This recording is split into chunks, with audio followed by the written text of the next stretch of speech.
남성의 37%, 여성의 13%가 일생에 한 번 이상 동성애 경험이 있으며 남성의 50%, 여성의 40%가 혼외 정사를 경험한 것으로 나타났습니다. 심지어 여성의 71%는 불륜이 결혼을 망가뜨리지 않았다고 답했으며 일부는 오히려 도움이 되었다고 응답한 바 있습니다. 남성의 약 70%가 사창가를 방문한 경험이 있다고 답했고 사도마조이즘 등 다양한 도착적 성행위가 빈번하게 일어나며 농촌 소년의 17%가 동물과 성관계를 한 경험이 있다고 답했습니다.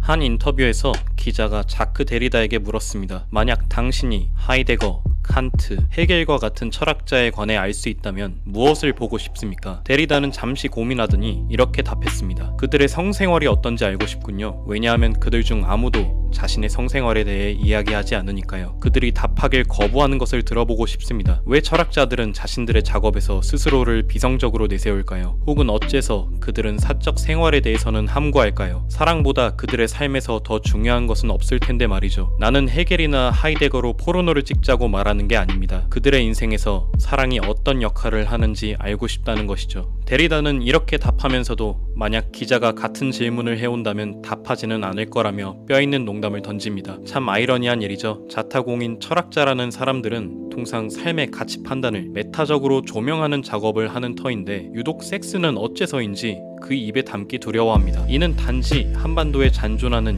유교 문화만의 문제는 아닙니다. 제 아무리 성생활의 개방적인 문화권에서 자란 사람이라고 하더라도 난 어떤 체위가 좋더라, 누군가가 내 목을 조르고 침을 뱉어줬으면 좋겠어 따위의 말을 무덤덤하게 받아들이지는 않습니다. 아마도 서구권 친구들은 이 정도 수위의 말은 농담으로 받아들이는 편인 듯 하지만 어째서인지 이상성욕을 포함한 꽤 넓은 스펙트럼의 성생활을 사뭇 진지한 태도로 논한다든가 다른 섹스라이프를 권장한다든가 그런 일은 적어도 알려진 현대 문명 사회에서는 드물거나 어느 정도 터부가 작동한다는 사실은 부정하기가 힘듭니다. 이 침묵은 단순한 사생활 보호가 아닙니다. 특히 철학적 텍스트에서 나를 지우는 것은 곧 철학자가 스스로를 무성적 주체로서의 권위를 경고히 하는 행위입니다. 데리다가 지적했듯이 철학자들은 사랑과 욕망을 논할 수는 있지만 자신의 경험을 공개하지는 않습니다. 그 맥락엔 사안의 실존적 불확실성과 주체의 분열이 드러나기 때문입니다. 또한 이 침묵은 은폐된 권력의 언어이기도 합니다. 공론장에 드러나는 사람들은 자신이 무성애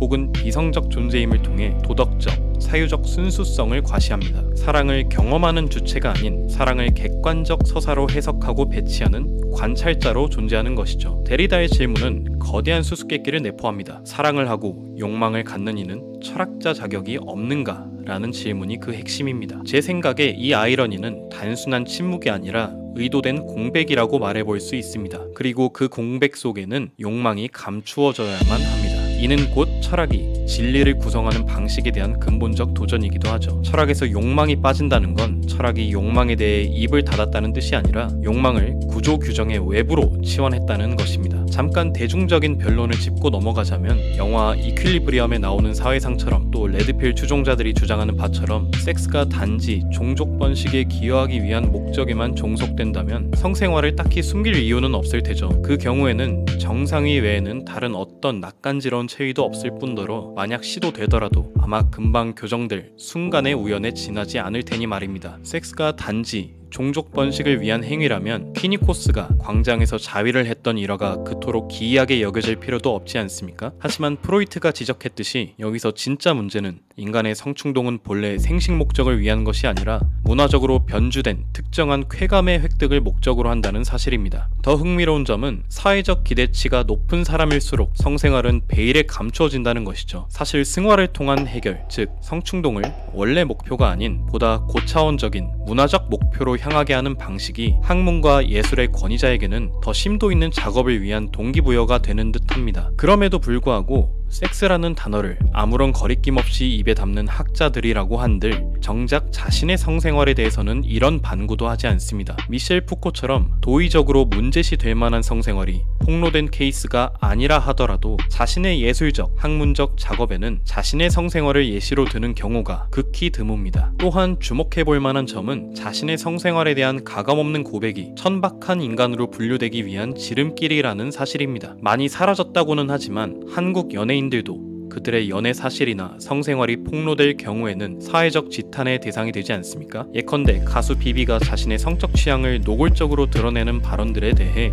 아무리 세상이 바뀌었어도 해픈 여자인 걸 티낼 필요가 있냐는 식의 비난이 사회적 맥락에서 아직도 성립하는 꼴을 보면 저 사람이 해픈 여자인들 그게 당신이랑 무슨 상관이죠? 라는 생각이 드는 건 어쩔 수 없습니다. 중구난방하게 이야기했지만 이 무균적 섹스의 공간이 형성된 배경을 설명하는데 가장 단순하게는 두 가지 가설이 가능할 것 같습니다. 첫째로 프로이트의 지적대로 섹스에 관한 기호가 단지 종족 번식에 기여하는 범위를 넘어 개인의 추잡한 욕망과 진실까지 드러내기 때문에 감출 수밖에 없다고 말해볼 수 있습니다. 이 경우 성생활의 고백으로 드러날 수 있는 추잡한 욕망이란 무엇이며 어째서 자신의 진솔한 욕망의 단면을 추잡하다고 여기게 될까요? 당연히 무엇인가가 추잡하다는 감각은 천부적으로 주어진 기준이 아니라 문화적 기준이라는 타자성을 적극 수용한 결과라고 말할 수 있습니다. 그 유명한 킨제이 보고서는 도덕적으로 금기시되는 성생활의 양상들을 낱낱이 통계적으로 들추어내면서 미국 사회에도 큰 파장을 일으켰는데 이 통계 자료를 보면 대체 사회적 통념이 무슨 의미가 있나 싶을 정도죠. 그 내용의 일부를 언급해보자면 남성의 37%, 여성의 13%가 일생에 한 번 이상 동성애 경험이 있으며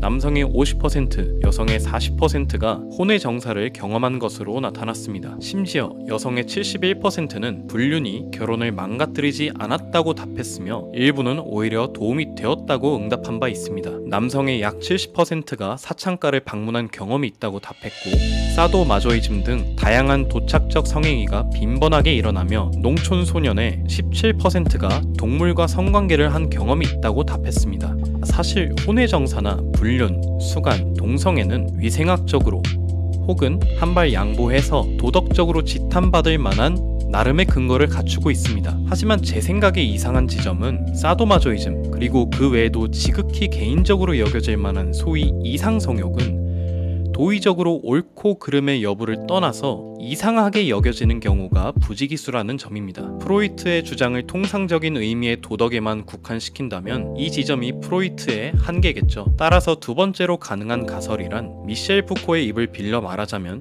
사회적 통념은 단순한 도덕적 기준이 아니라 권력 구조에 의해 구축된 산물이라는 것입니다. 미셸 푸코가 1978년에 집필한 성의 역사에서 성적 금기가 사회적 권력의 작동 메커니즘에 의해 형성된다고 주장한 바 있으며 이는 다음과 같은 핵심 논점으로 설명됩니다. 푸코는 서구 사회가 17세기 이후 성을 억압해왔다는 통념을 거부합니다. 오히려 성 담론은 과학, 의학, 종교 등에서 집중적으로 생산되었으며 특히 18세기 이후 동성애, 소아성애 등 비정상적 성행위에 대한 담론이 폭발적으로 증가했습니다. 물론 유럽 서구 사회를 기준으로 보았을 때 이야기입니다. 예를 들어 DSM과 같은 정신의학적 분류 체계와 상호 동의를 전제로 한 법률적 인식은 출산 중심 성교범으로 구체화되었으며 쾌락 자체를 목적으로 하는 실천을 반생산적으로 격리하였다고 말할 수 있겠습니다. 그러나 어쩐지 이런 설명도 제게는 반쪽짜리 해명으로만 느껴집니다. 왜냐면 왜 하필 이런 범죄의 이상 성욕이 형성될 수밖에 없었는지 규명할 수가 없기 때문이죠. 의학적, 법률적 사조가 막연하게 역사적 축적의 총체적 산물로서 사도마조이즘 메커니즘을 비정상으로 규정했다는 속편한 해명에 불과해 보이기도 합니다. 그렇다면 도덕적 금기나 문화적 타자성보다 더 그럴듯한 해명이 무엇이 될 수 있을까요? 한번 이렇게 질문해볼까요? 과연 이상 성욕이 이상으로 규정되지 않았다면 동질의 쾌락을 생산해낼 수 있었을까요? 하필 특정한 이상 성욕의 범주가 비정상으로 취급되어야 하는가? 라는 질문을 비켜가는 답변이긴 하지만 역사적 임의성을 지닌 이상성욕이라는 규정이 사실은 그 쾌락의 조건이 되는 건 아닐까요? 즉 어떤 욕망은 금지되고 나서야 비로소 욕망될 수 있는 구조 안에 있다는 것입니다. 금지되지 않은 욕망은 낯설 만큼 평범하고 허락된 쾌락은 때로 흥미롭지 않습니다. 이런 아이러니는 단순한 도착만이 아니라 욕망 자체의 구조를 들여다보게 만듭니다. 이런 관점에서는 욕망은 결핍에서 출발하는 것이 아니라 금지라는 사회적 기표에 의해 방향이 정해지는 것이며 바로 그 금지의 체계가 어떤 행위를 비정상으로 명명할 때 그 비정상은 역설적으로 가장 강렬한 형태의 욕망의 대상이 되어버리곤 한다는 것입니다. 이 점에서 사도마조이즘은 이상한 성적 취향이라기보다 금지와 권력의 언어가 가장 정직하게 드러내는 장소라고 할 수 있습니다. 목을 조르는 행위, 맞거나 채찍질을 당하는 행위는 단지 육체의 자극이 아니라 주체와 객체 사이의 권력역학을 성의 언어로 치환하는 것이죠. 사도마조이즘은 나를 지배하라, 나를 굴복시켜라, 혹은 나에게 굴복해라 와 같은 명령을 통해 스스로 주체성을 확인하려는 행위일 수 있습니다. 더 나아가자면 어떤 성적 취향이 금기라는 이유로 쾌락을 촉발한다고 하면 그 취향은 언제나 사회적 금지 체계에 기생하는 쾌락이라는 점에서 쾌락 자체가 순수하지 않음을 뜻하기도 합니다. 사실상 사회가 부여한, 그러니 욕망을 완전히 자유롭게 해방시키는 일은 그 자체로 쾌락을 망가뜨릴 가능성도 있습니다. 푸코가 성의 역사에서 주장하듯이 권력은 억압만 하는 것이 아니라 생산도 합니다. 성담론이 억압되었기 때문에 우리는 말하지 않았던 것이 아니라 오히려 성에 대해 더 말하라고, 고백하라고, 진실을 드러내라고 사회가 강요했기 때문에 우리는 더 많은 이야기를 하게 되었고, 그 이야기 속에서 새로운 쾌락의 구조, 새로운 이상 성욕들이 생산되어 왔습니다. 그렇다면 철학자들의 침묵, 예술가들의 무표정은 단지 숨기기 때문만은 아닐 수 있습니다. 그들은 어쩌면 자기 고백이 권력에 포섭되는 것을 경계한 것일지도 모릅니다. 성에 대해 말하기 시작하는 순간 그것은 나의 말이기를 멈추고 사회의 문법 안에서 분류되고 규율되기 시작합니다. 자크 데리다가 궁금해했던 그들이 대답하지 않으려는 질문은 그래서 단지 비밀스럽고 음란한 사생활의 영역이 아니라 주체가 사회에 의해 해명되고 구성되는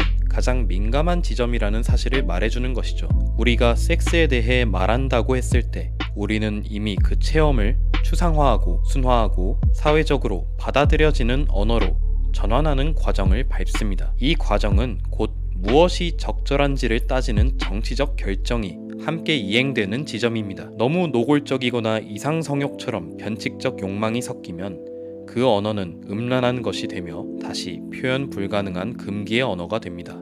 결국 우리는 섹스를 이야기함으로써 언어의 규범을 비껴갈 수 있는 기회를 포기하고 말해도 안전한 섹스만을 허용하게 됩니다. 이는 곧 언어가 욕망을 다시 컨트롤하는 장치라는 사실을 은폐하게 되죠. 즉, 섹스를 입에 담는 순간 사랑은 더 이상 아름답고 가식적인 것이 아닙니다. 욕망과 쾌락, 상처와 두려움이 뒤섞인 진짜 관계성으로 우리를 데려갑니다. 이런 진짜 사랑은 아름답지만 동시에 너무 복잡하고 두려워서 우리는 더 이상 사랑을 논한다고 하며 섹스를 언급하지 않는 방식에 안주하고 싶어집니다. 따라서 섹스를 왜 말할 수 없게 되었는가 질문을 스스로에게 묻게 되면 자기 자신이 어떤 삶을 포기한 채 살아가는가, 어떤 욕망을 인정하지 않으며 살아가는가, 어떤 관계의 진실을 꺼려하며 살아가는가를 묻는 일이 됩니다. 그 금기와 억압의 역사는 타자성의 깊은 개입 아래 오직 금지된 방식으로서만 현생을 지탱하기에 이를 솔직히 고백하는 작업은 오랜 시간을 요할 뿐만 아니라 가장 감추고 싶었던 무엇을 커밍아웃 당하는 셈입니다. 동시에 금기가 해체된다는 것은 곧 내 인생을 지탱해온 욕망의 구조를 해체한다는 위험한 발상이기도 하죠. 그래서 철학자나 예술가 또는 권위를 가진 인물들이 마치 섹스를 하지 않는 사람처럼 굴고 우성애적인 태도를 유지하려 애쓰는 이유는 단순한 체면 때문만이 아닙니다. 제 생각에 그들은 이미 알고 있습니다. 한번 입 밖에 내뱉은 욕망은 자신의 것이 아니게 된다는 사실을요. 욕망을 진실로 고백하는 순간 그 욕망은 해석되고 평가받고 분류됩니다. 이는 곧 자신이라는 존재 전체가 단 하나의 체위나 하나의 취향으로 요약될 위험에 놓인다는 뜻이기도 합니다. 그래서 그들은 침묵합니다. 말하지 않음으로써 더 넓은 진실을 간직하고자 합니다. 더 깊이 들여다보자면 침묵은 단지 은폐의 수단이 아니라 자기 보존의 방식입니다. 섹스를 언급하지 않는다는 것은 욕망의 구조가 사회라는 이름으로 조율되는 방식에 저항하는 몸짓입니다. 그들은 섹스를 말하지 않음으로써 오히려 섹스를 지켜내고 있습니다. 자, 이상화를 부추기는 위험을 감수하며 결론을 말해보겠습니다. 욕망은 결핍이 아니라 간극에서 태어나며 바로 그 간극이 자신이라는 존재를 계속해서 생각하게 만들고 말하게 만듭니다. 그러니 어떤 권위자가 섹스에 대해 말하지 않는다고 해서 그가 욕망하지 않는 것은 아닙니다. 말하지 않기에 오히려 더 욕망하고 있다는 증거일 수 있습니다. 그 금기의 지점, 비밀에 휩싸인 그들의 사생활이야말로 진짜 그들의 존재를 구성하기에 또한 그들이 충분히 현자이기에 성생활을 감추는 것은 아닐까요? 오늘 영상 시청해주셔서 감사합니다.